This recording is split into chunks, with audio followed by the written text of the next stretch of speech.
Bonjour et bienvenue dans cette toute nouvelle vidéo pour les terminales spécialité mathématiques, mais également ceux qui font maths complémentaire. La vidéo va vous servir. Donc là, ici, dans cette vidéo, le but, ça va être tout simplement d'apprendre à déterminer la limite d'une fonction. Et cette fois-ci, donc toujours en levant une forme indéterminée. Donc ici, il s'agit de déterminer la limite à gauche puis à droite de la fonction f en 3. Alors donc là, c'est encore un niveau un petit peu au-dessus que je vous propose ici, vous allez voir, parce que là, c'est un cas d'indétermination encore un peu particulier.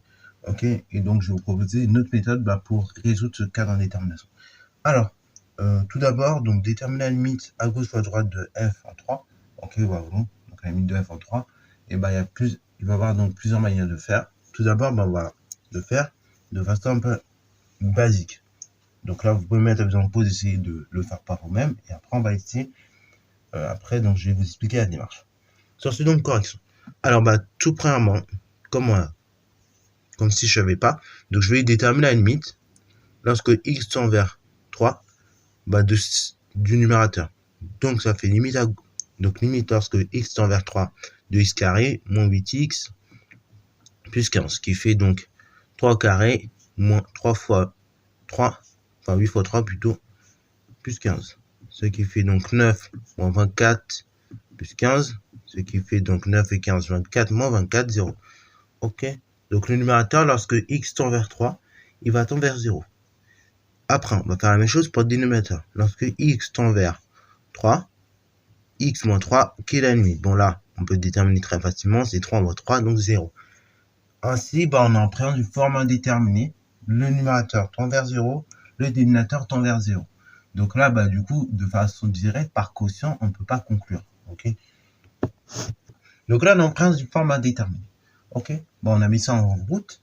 Maintenant, le but, c'est de lever cette indétermination. Alors, comment je vais faire?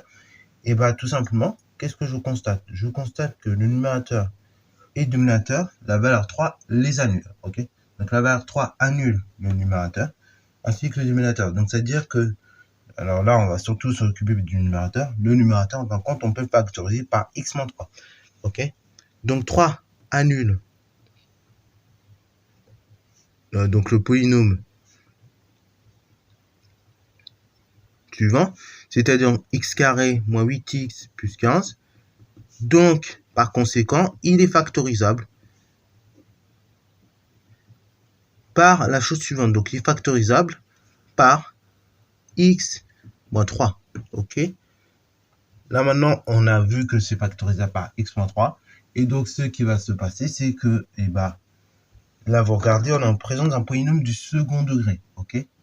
Donc, qui dit polynôme du second degré, qui dit donc, comme on peut factoriser ce polynôme par x moins 3, qui dit va falloir chercher l'autre racine.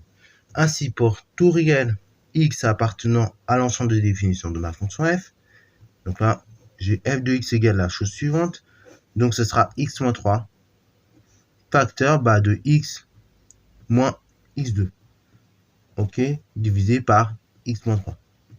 Ok, le dénominateur, je vais le laisser tel qu'il est, comme ça on va pouvoir l'annuler. Alors là, pareil, petite formule que vous avez vue en première. Je vais vous en montrer deux, petit rappel de ce que vous avez vu en première. Normalement, en première, vous avez vu qu'à partir d'une racine, on peut trouver l'autre racine. Et donc, il y a deux formules possibles.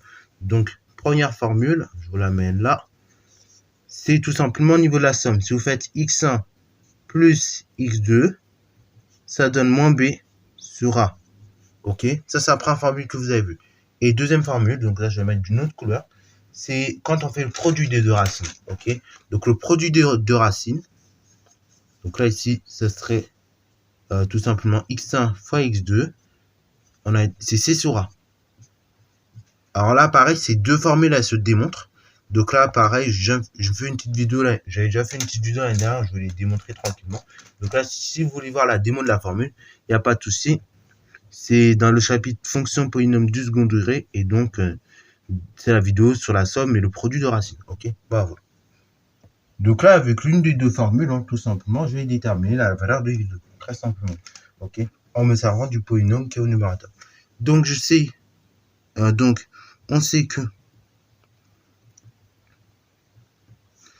tout simplement x1 plus x2 est égal à moins b sur a. Donc si je cherche la valeur de x2, ça va être moins b sur a moins x1. Ok. Ce qui veut dire que x2 est égal à l'opposé de b. donc B valant moins 8, ce sera plus 8, que je divise par la valeur de A, donc la valeur de A, c'est 1. Donc ça fait 8 sur 1 moins x1. x1, on l'a vu, c'est 3. Donc ce sera moins 3. Et donc ça fait x2 égale directement, donc 8 moins 3, ça fait 5. Alors on pouvait s'en douter, hein, parce qu'en réalité, le 15 que vous voyez au numérateur, il ne sort pas de nulle part. C'est tout simplement 3 fois moins 5. Moins 3 fois moins 5. Ok, bravo.